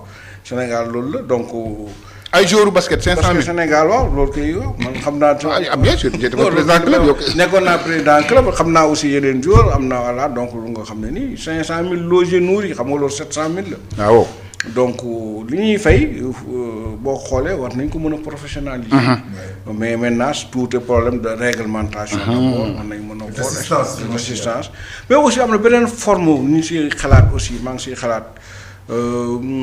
est-ce que bu ñu defee championnat ba pare ba mu des play-off yi tànn les meilleurs les 4 les. waaw de play-off yi voilà est-ce que mënuñ ne bu ñëwee ba foofu ñu jéem a xool nan lañ mën a professionnaliser foofu mën nga sax jaay. compétition bi benn organisme bu des demi-finales tout ça ñu ngi siy réfléchir incha allah pour mettre en place structure boobu. mais yaa nga président léegi ne sa objectif bokk na ci siège. Mor Ndiaye dafa ndaw léegi mbala. waaw siège bi quand même war nañ mën a am siège boobu. yaa ngi damay demandé dinaa ko demandé état bi. mooy demandé terrain. bu ñu mayee benn bàyyi ñu construire ko. loolu yaa ngi ciy dox. waaw maa ngi ciy dox. maa ngi ciy dox pourquoi nga bëgg def terrain bu siège noonu parce que basket fi mu toll. waaw. war na weesu tànn Mor Ndiaye mbala. xam nga bon c'est vrai gagné nañ. waaw championnat d'Afrique. en tant que fédération. am nañ Dakar Arena. waaw def nañ la meilleure participation du Sénégal en U19 garçons. le quart de finale coupe du monde. fii la meilleure participation du Sénégal à la coupe du monde en 2018 en Espagne. ñu dem deuxième tour pour la première fois donc fédération bi am na ay points yu nga xam ne. waaw marqué ay acquis yu nga xam ne nii. c'est des faits yu nga xam ne kenn mënu ko. maintenant aussi da ngay bëgg a bàyyi aussi leneen. sur le plan sportif bàyyi nañ moo da ngay bëgg a war sur le plan administratif aussi nga bëgg na boo fi bàyyi lii kat maa ko fi bàyyi woon loolu mooy lii. président ndax gérer basket bi yomb na gis nañ ne football bi dafa bëri ay anciens internationaux yoo xam ne duñu may Augustin dara est-ce que gérer les disciplines sportives yi nga xam ne dafa am ay anciens internationaux surtout basket dafa bëri ay góor ak jigéen est-ce que gérer leen c'est facile. ñoo xam ne dañ gagné lu nekk ba pare mbokk ci basket bi est-ce que gérer leen c'est facile. waaw xam nga lu si am solo booy jiit. waaw mooy ñi la fal. waaw te club yi ñooy fal. donc am na ñu nga xam ne am nañ légitimité wax ci basket. mais club yi ñoom ñooy fal club yi ñi la fal tant que ñu ngi lay wóolu ak le bureau fédéral le comité directeur nga xam ne nii décision boo jël ñu ànd si rek. y a pas de problème tant que amul coow si biir. je pense que nit ñi si biti. léegi vous êtes assez capable pour attaquer mbala. non man xam nga man yàlla daf ma def sax bëriwuma du ma nitu histoire. du ma nitu wax aussi. donc yarewuñ ma noonu. du sama nature sax man. dama gis des disciplines yoo xam ne c'est des souvent discipline dañ leen duñ leen may dara. waaw mais man nit ñi wax nañ ba sonn même boo xoolee au basket mais man mosuma li am solo mooy lenn nga liggéey. en 2019 bi ñu may falaat amoo adversaire. dañ par ak kon dafa constance comme football bi. waaw gars yi man amoon adversaire non on a ouvert kenn déposé woon. mais am bokk la football bi. ñu fal ma par acclamation jox ma carte blanche. ma proposé comité directeur. jox ma carte blanche ma proposé bureau. xam nga loolu moom. confiance mënu waaw loolu sas la donc de telle sorte que moo tax man loolu laa ko gisee rek maintenant tant que ñooñu ñu ngi lay wóolu. mën nga def sa liggéey pare. alors président lan nga xalaat ci périodicité. Afrobasket bi. waaw 4 ans dafa sori. bëri na man sama point de vue personnel dafa yàgg. 2 ans yi doon na tous les 2 ans. maintenant li tax ñu def ko aussi FIBA monde xam nga léegi amatul FIBA Afrique. léegi won FIBA moom mooy benn. waaw FIBA won FIBA am ay département chaque continent est un département de FIBA. léegi FIBA monde bi won FIBA bi moom moo ni bu fekkee dañuy def Afrobasket tous les 2 ans année yi am compétition. coupe du monde day impacté Afrobasket bi day impacté si coupe du monde. waaw. donc moo tax mu ne léegi année yi am coupe du monde du am compétition continentale. mais loolu day rey génération yi. C'est périodique alors. Non, c'est pas périodique, c'est ça qu'on va faire. Aujourd'hui, c'est tous les 4 ans l'Afrobasket chez les garçons. Mais l'autre, chez les filles, non. Chez les filles, pour le moment, 2 ans, mais vous faites que je pense bien que les Européens, d'accord, ils ont cette décision. Ils ont maintenir leur Afrobasket, leur Eurobasket tous les 2 ans. Mais am na ay engagement aussi yu ñu jëloon pour que vraiment duñ mën a impacter parce que FIBA aussi da bëgg bu bëgg a def compétition coupe du monde am. voilà ñu am ay compétition yi nga xam ne daf koy concurrencer mbaa day impacter. voilà si compétition coupe du monde bi. loolu rek moom mooy kii mais dafa yàgg 4 ans dafa bëri. 4 ans dafa bëri man à la limite mënoon nañu ko def 3 ans comme waaw mais 4 ans. parce que président tam ñun bu ñu defoon donc on risque de perdre des équipes. Des générations vont perdre des générations. Le joueur tunisien bi ñu doon wax noonu il a fait 6 Afrobasket. parce que voilà parce que à l'époque tu en faisais tout. depuis sax 2017 kii lañ doon def. 2 lañ doon def mais 2017 lañ def 4 donc tous les 2 ans tu peux faire 12 ans de carrière. 12 ans de carrière ça fait 6 Afrobasket. mais léegi joueur bu am chance dëgg mooy def 3 Afrobasket. président gis nañ tam ci Kigali y avait une forte présence de la colonie Sénégal ak ñoom suñu rakk Issa Laye Diop. ñoom qu'est-ce qu'ils ont apporté à cette équipe. Surtout également les journalistes Issa Laye Diop ak groupe mais également j'ai vu les journalistes supporter l'équipe sol seen t-shirt yu weex ma leen di sant aussi. waaw di leen sant di leen gërëm. voilà di gërëm aussi 12e gaynde bi gars yi supporter nañ. équipe bi bu baax a baax. Yaoundé moom y a déjà une forte colonie sénégalaise. je pense que bu ñu fa demee du war a am problème pour supporter. yéen a travaillé ak ñoom pour cette mobilisation. autour de l'équipe nationale waaw gaynde local foofu. parce que fa lañ gagné woon en 2015. waaw. kooku seen président bi sax bu ñëwee Sénégal. dañuy gisee mënante nañ bu baax. d'accord mais président avant émission bi di jeex il faut ñu revenir tuuti ci relation yi nga amoon ak Pape Diouf. nga xam ni décédé. parce que invité nga ko ci Afrobasket bi. yéen yan relation particulière nga amoon ak moom ak tamit bi nga déggee ni génn na àddina.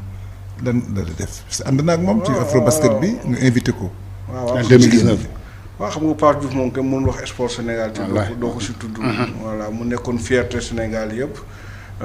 d'abord Afrobasket 2017 bi ñu doon def une partie xam nga Afrobasket 2017 garçon. une partie fii lañ ko def mooy phase de poule bi. boobu fekkoon na ko Dakar boobu da doon ñëw Mamadou Diouf moo bi nekkoon le soleil. waaw Mamadou Diouf maa Diouf suñu grand waaw moo ma boole woon. il faisait le basket Mamadou Diouf. voilà moom moo ma ko présenté woon. Pape Diouf on le connaît dans le football. dans le football mais Mamadou Diouf moo ma ko présenté woon. mu doon ñëw chaque compétition. bëgg sport nag parce que moom bu nekkee Dakar bu amee. il aimait le basket voilà il aimait le basket vraiment. di ko ñaanal yàlla xare ko àjjana gën a àdduna bett ñëpp waaw bett ñëpp mu doon nit ku baax vraiment xam naa aussi seen relation waaw tamit xaritam bu baax nga woon vraiment voilà parce que dama gis keroog bi ngeen àndee ak moom xam nga keroog yéen di ngeen ko invité waaw mu yore benn carte mais dañ ko war a invité waaw mu jël si ma ne ko benn carte lañ yore Pape Diouf kii man du ma dem du ñëw waaw noo xam nga rek waaw dëgg la mu ne ma nañ dem rek dinañ dem parce que bu ñu président bi gisee man ak yow dina xam ni sama xarit. waaw dëgg la donc xam nga bi ñu ñëwee ça fausse complètement le protocole. waaw mais amul vous avez même hésité. mais xam naa bi nga ko xoolee xool ma ñu nar a séparé. sa yaram dafa daw. nga ne ñu finalement dem leen ngeen toog. mais bi ñu génnee il a beaucoup parlé de ça. xam ni sport tamit y a de la compréhension. de la compréhension dëgg la xam nga passion la. waaw passion la ñëw pour foofu. man nag président du ma seetaan basket. bii dafa bari dafa gaaw. mais match Côte d'Ivoire. seetaanu ma ko. même man sax damay daw dégg waaw de président loolu moom daanaka ko dégg naa yow doy saan match parce que dinaa génn tuuti ñëwaat. waaw lu wax nga génn ñëwaat da ngay kii dafay métti parce que léeg-léeg damay génn dafa bëri bi jël air tuuti man dal na ma keroog. par exemple Sénégal Côte d'Ivoire seetaanu ma deuxième quart-temps. ah oui waaw deuxième mi-temps laa ak man mi Sénégal Angola aussi voilà toog naa ay quart-temps ak yow li nga yàgg ci basket bi yëpp. waaw mais c'est avec l'équipe nationale wala avec tout c'est tout le basket. c'est avec l'équipe nationale surtout ay afro basket. président yaa ngi teg sa bopp pression kat. non waaw xam nga. moi je le comprends. basket aussi noonu la neexee aussi. loolu aussi mooy charme basket aussi nga nekk benn takkusaan bu nga xam ne nii mu métti. ay 1 point 2 point ngeen di kii nii jouer dem prolongation dafa voilà. naka nga vivre échec gu Sénégal bi ci kii Sénégal keroog bi ñu éliminé demi-finale comment vous l'avez vécu. Déçu, triste, difficile. Déçu à la fois déçu également bon satisfait entre guillemets. Comme lu ma la ko waxee woon objectif bi moo doon au moins être sur le podium compte tenu équipe bi dafa nekkoon équipe bu nga xam ne équipe bu xale la. mais xamoon naa ne y avait quelque chose à faire. comme Côte d'Ivoire mënoon nañ ko gagner. défaite bi daf ñu sax bett. mais xam nga tamit en cours de match. su ngay sóor défaite aussi. parce que psychologiquement. tu te prépares à perdre. wallaahi ci biir match bi mais bi ngeen di dem. vous étiez sûr de gagner la Côte d'Ivoire. on était confiant oui même match bi mu démarré sax on a parce que match bi ba comme ni nga ko waxee ba dernière minute kenn xamul kuy gagner mais match bu yeggee foofu te da ngay prévoir perte. waaw jërëjëf kon sunu mbokk auditeurs yi ñu bàyyi président fédération sénégalaise bu basket. Babacar Ndiaye mu tàggu auditeurs yu Sud FM seen rajo. waaw di leen sant d'abord yéen ñaar di leen gërëm di wax ne si effectivement aussi même Babacar Touré aussi. ndeysaan ma demal fa xamoon yaayam bu baax mère Fatou Touré mu nekkoon sama xarit xam ay sœuram ñoom mère Fatou Touré ñoom ñëpp dama xam famille yam voilà donc aujourd'hui fierté la mu ñëw fii si rajo Sud FM di si wax di leen féliciter aussi si seen liggéey bi ngeen di def pour le développement du sport di leen wax ne fédération sénégalaise de basket dafa compter si yéen pour la promotion et le développement du basket sénégalais merci beaucoup kontaan naa bu baax si émission bi. jërëjëf sant leen gërëm. jërëjëf kon mbokk auditeurs Sud FM bi émission bi ñu doon def ak président fédération sénégalaise bu football Babacar jeex na mais dinañ ko rediffuser incha allah mardi après le journal de 22h ci Sud FM seen rajo. ngir massage bu jaar ci yoon taamu leen gamme Piro Valda. Valda Afrique ak Piro Valda ñoo leen doon may seen émission Rétro Sport.